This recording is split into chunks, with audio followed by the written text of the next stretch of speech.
Empezó a grabar. Entonces, buenas noches, mi gente.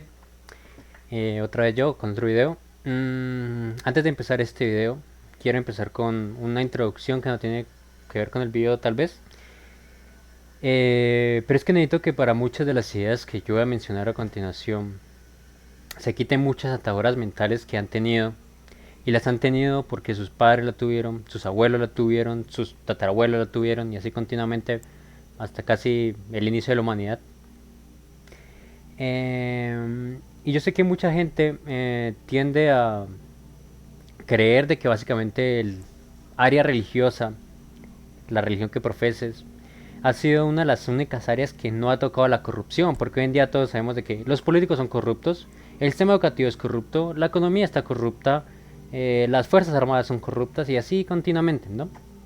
Entonces mucha gente como tiene la necesidad de creer y aferrarse a que ese algo que les vende a su Dios, como lo quieran llamar, no está corrupto, pues porque obviamente si no su salvación, digámoslo así, que es lo que mucha gente le preocupa, o básicamente su bienestar, su buena relación con el creador se ve afectada, pues entonces prefieren ignorar ese hecho. Pero antes por todo lo contrario, todas las religiones, todas, sin escapar de ninguna, han sido tocadas básicamente por el yugo, básicamente estos corruptores, estos asesinos espirituales que nos han seguido desde el día uno. Entonces, por eso tal vez, vuelvo al punto, necesito que se quiten muchas de estas vendas mentales porque muchas de las ideas que tal vez yo lo diga van a ser consideradas heréticas, herejes. Y es así porque así lo han querido vender. Precisamente la piedra fundamental, la piedra eje, la base básicamente de la subyugación humana siempre ha sido la religión. Si tú sabes básicamente cómo inició la religión en Mesopotamia, Babilonia, básicamente inició como un modelo de opresión hacia la humanidad que en ese momento se encontraba allá. Y eso no ha cambiado, siempre ha cambiado. Y estas personas, estos asesinos espirituales han encontrado la forma de invadir cada una de las religiones, subvertir, alterar y adulterar el significado de las tradiciones místicas y sacras de cada una de las religiones para ponerlas a su favor y así subyugar a la gente. Entonces, eh, digo esto porque es necesario. Una vez mi madre me preguntó que a mí por qué me interesaban todos estos temas, qué gano, qué gano yo sabiendo todo esto. Y tal vez en ese momento no tenía la respuesta, pero ahorita y cada día que pasa la tengo aún más. Es que gano conocimiento y la única forma de quitarnos nuestros miedos, vencer nuestros miedos, es conociendo. La frase más repetida en la Biblia es no temas. Buda precisamente toda su enseñanza se basa en no temer. Es una de las bases espirituales en cualquier camino espiritual que tú quieras seguir a fondo, es no temer. Y no temer, si tú le tienes miedo a las arañas, lo mejor que puedes hacer es aprender de las arañas. Si tú tienes miedo a la serpiente, lo mejor que puedes hacer es aprender absolutamente todo de las serpientes, ¿sí? O sea, eso es algo básico. Y precisamente yo estoy ganando ese conocimiento en ese momento. Voy a dejar esto por aquí porque me da un poquito de miedo que deje de grabar. Hablando de miedos.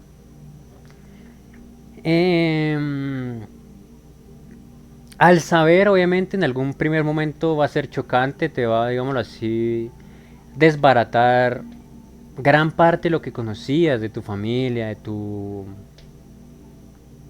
comunidad, de tu gobierno, de tu religión, de todo lo que crees en el mundo, te lo va a desbaratar, lo va a volver trizas. Pero una vez pase esa etapa de duelo, digámoslo así, todo va a empezar a tener sentido, todo va a cobrar orden. Y en ese momento ya te vas a empezar a entender muchas cosas nuevas. Entonces ahí empiezas a entender, ¿por qué en la época del COVID, si yo no me vacunaba, me hacía sentir como yo fuera una mala persona porque me iba a enfermar y iba a enfermar al resto? Por eso la religión me hace sentir como un pecador y que por el simplemente hecho de yo haber nacido soy un pecador. Y así, así constantemente, que por qué si yo no pago mis impuestos, el gobierno no puede pagarle al ejército y así va a venir otro país y nos va a venir a atacar. Y básicamente es porque toda esta gente se alimenta de nuestras culpas, de nuestros miedos. Entonces es importante aprender a conocer, porque una vez empiezas a conocer, todo empieza a cambiar. Tú empiezas a decir, ah, o sea que me hacían creer que yo era un pecador por esto. Ah, me hicieron creer de que si yo no me vacunaba yo era una mala persona por esto. Entonces todo empieza a cobrar un sentido nuevamente. O sea, una vez pasa la etapa de duelo. Hablo. Ahora sí, vamos a darle caña a lo que venía. Y voy a empezar con dos lecturitas. En realidad serían tres, pero la última la voy a dejar para el final. Que básicamente la voy a empezar aquí. Estamos en Juan 8:44. Pero la voy a empezar a leer del 43 para citar un poquito. ¿Por qué no entendéis mi lenguaje? ¿Por qué no podéis escuchar mi palabra? Vosotros sois hijos del padre, no, perdón, vosotros sois del vuestro padre el diablo, y vuestro padre queréis hacer sus deseos. Él ha sido un homicida del principio y no ha permanecido en la verdad, porque no hay verdad en él. Cuando habla la mentira, de suyo habla, porque es mentiroso y padre de la mentira. Y a mí, porque digo la verdad, no me creéis.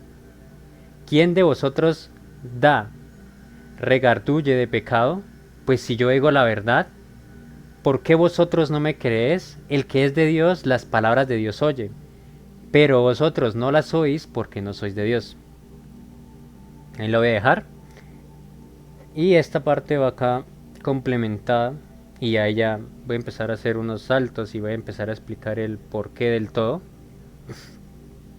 Qué pena si reviso mucho el tema del grabado, es que ya se ha parado bastantes veces. Entonces, qué pereza.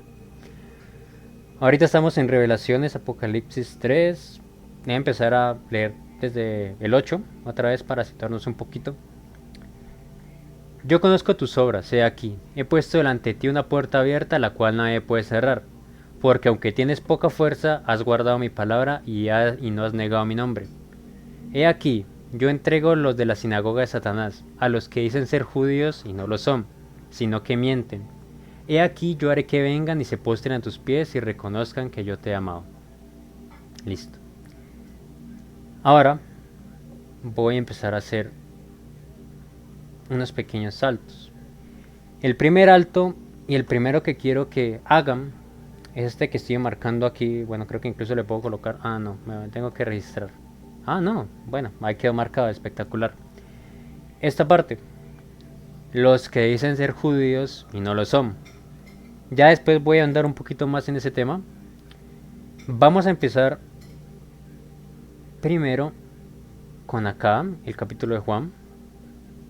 Eso está en inglés, qué pena con ustedes. Sé que siempre leo cosas en inglés y estoy hablando en español, pero bueno, es lo que hay. Casi todo el contenido que está en otros idiomas. Amaría hablar más idiomas para poder entender mucho más cosas, pero bueno, es lo que hay.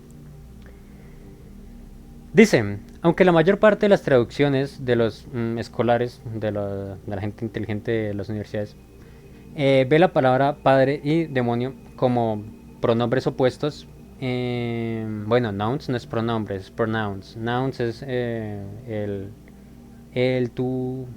Bueno, no me entienden, no me acuerdo ahorita de la palabra en español.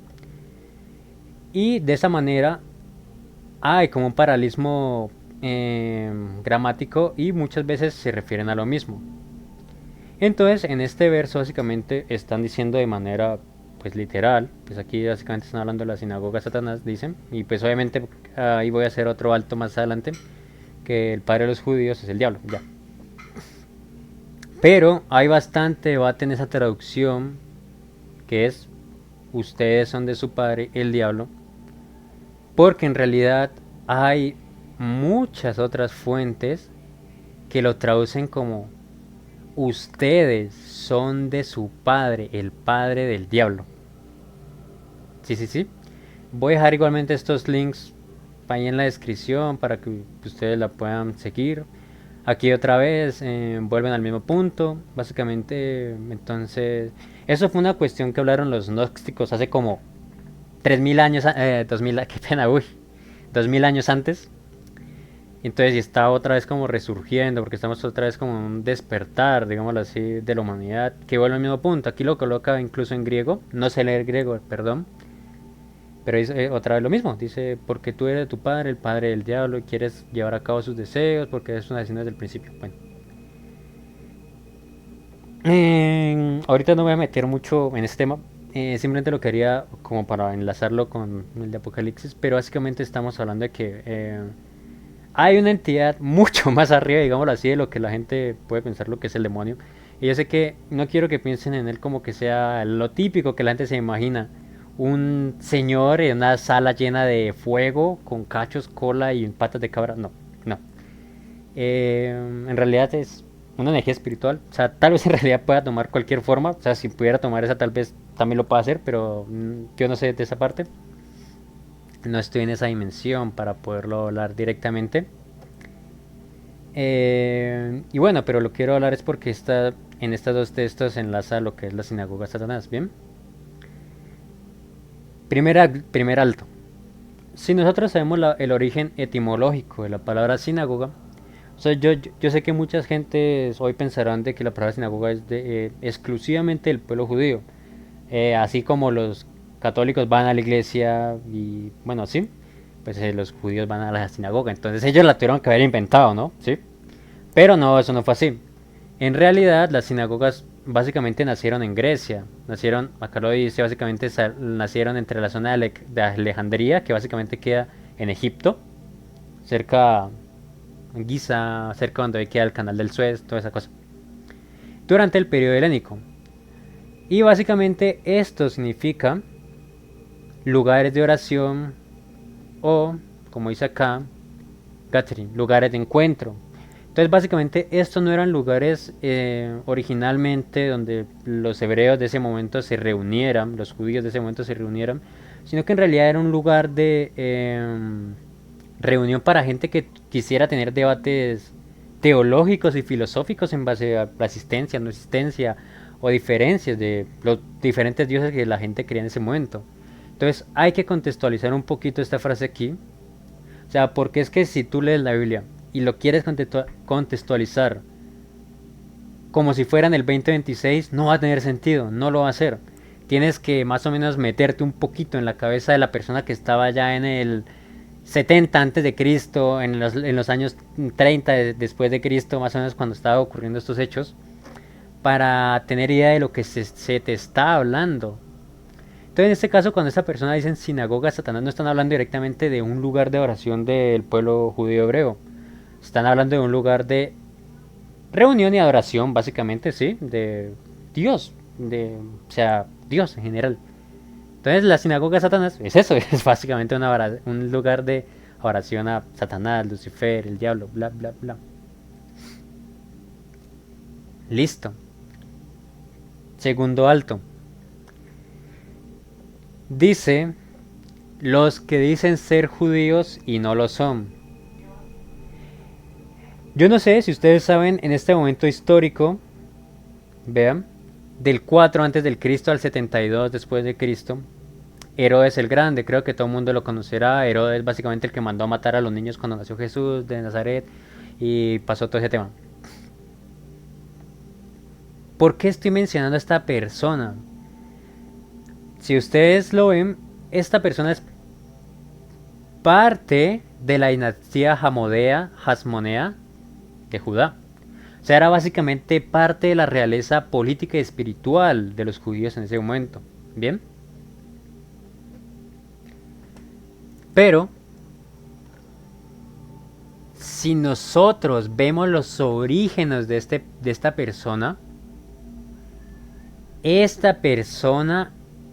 era de origen edomita.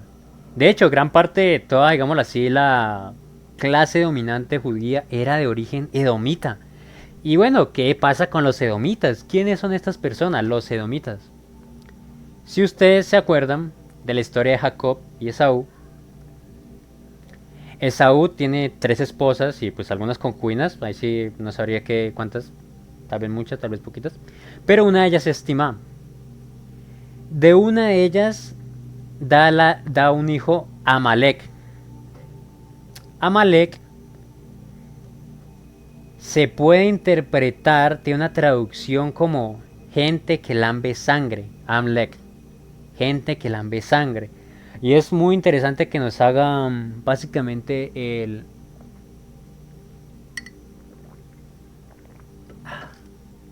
la puntuación hay, ¿no? Gente que lambe sangre. ¿Quién nunca se ha lambido una herida? ¿Quién nunca se ha cortado y se ha chupado donde se haya cortado? No pasa nada, ¿no? Creo. Pero aquí hace una puntuación, gente que lambe sangre, o sea, es gente que, o sea, te quieren decir y además básicamente, si tú lees la historia bíblica, básicamente son los grandes enemigos del pueblo hebreo en esa época, porque literalmente tenían prácticas un poquito lo que diríamos satánicas, ¿sí? Sí, sí.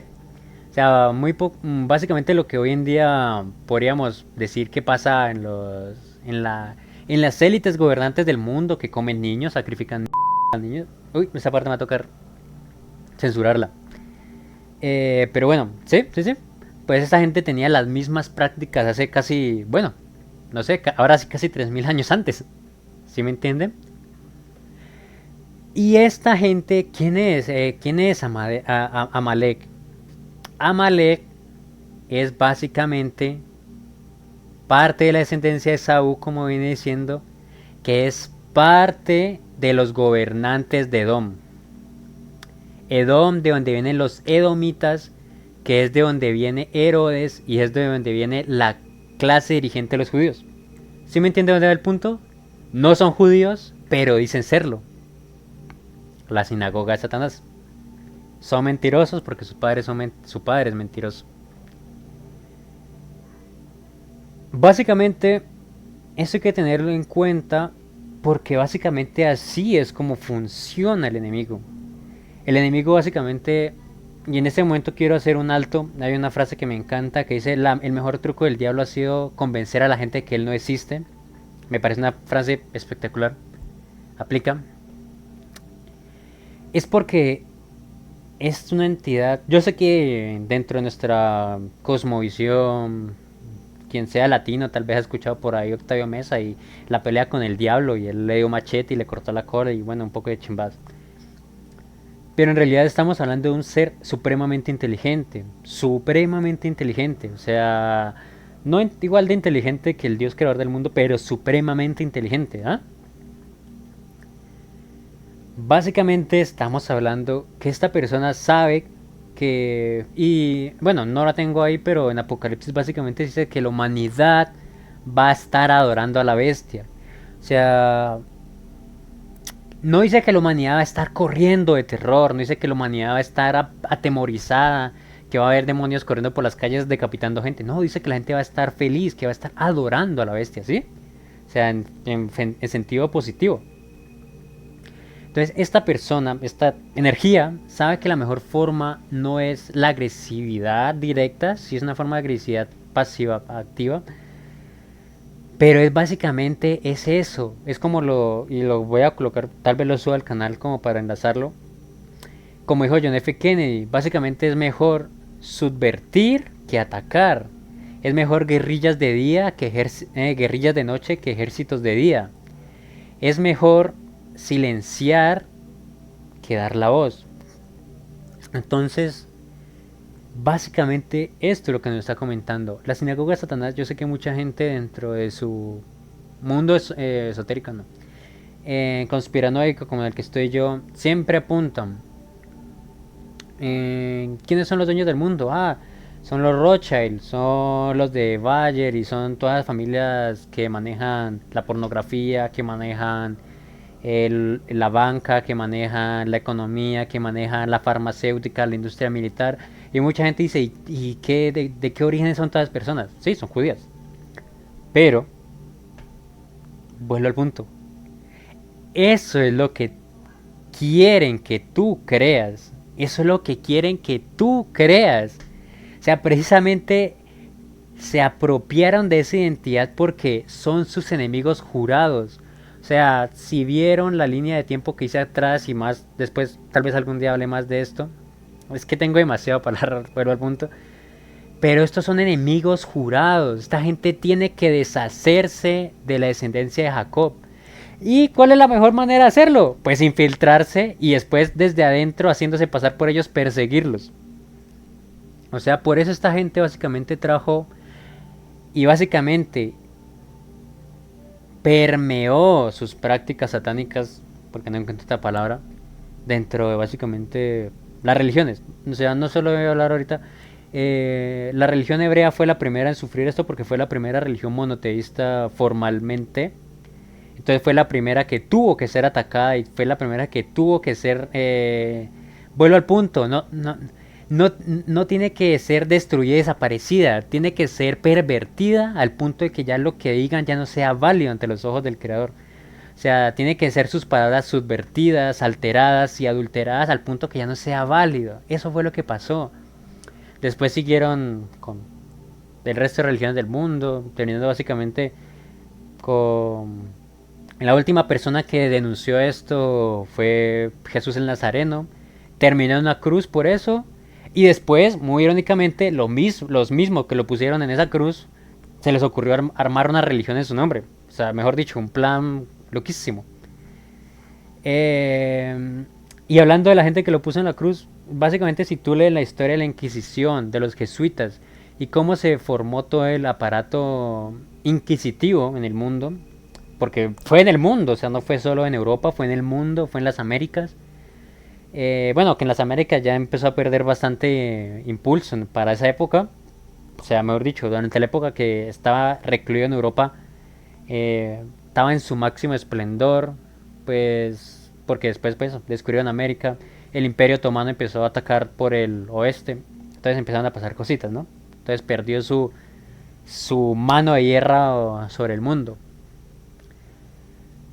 Pero básicamente, si tú lees básicamente quienes aquellos que formaron el aparato inquisitivo, de manera muy curiosa, si tú haces la investigación, como Loyola, son personas que vienen de origen, entre comillas, judía.